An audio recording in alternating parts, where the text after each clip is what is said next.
ఏ కోశాన కూడా అహంకారం ఉండకూడదు, అరాచకం అనేది ఎక్కడా కనిపించకూడదు.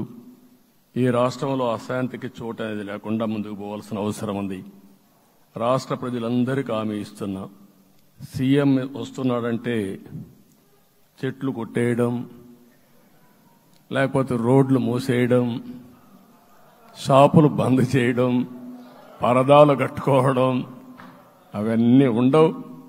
సీఎం కూడా ఒక మామూలు మనిషిగానే వస్తా, అందరితో కలిసి ఉంటాం.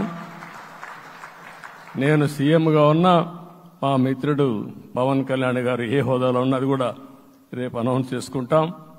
మేమందరం కూడా సామాన్యమైన వ్యక్తులుగానే వస్తాం మీ దగ్గరికి, మీలో ఒక వ్యక్తిగా ఉంటాం. మాకు హోదా సేవ కోసరం తప్ప పెత్తనం కోసరం కాదు. ఆ విషయం ప్రజలందరికీ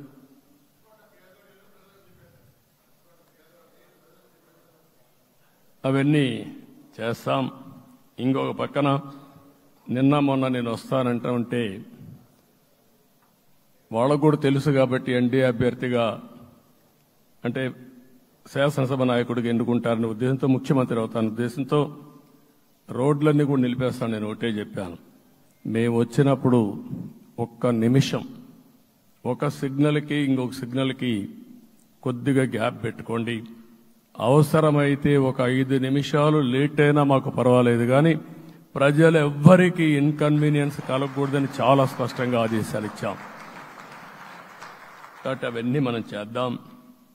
ఇంకొక పక్కన దాడులు చేసి బాధితులపైనే కేసులు పెట్టే పరిస్థితి ఉండదు ఈ రోజు నుంచి.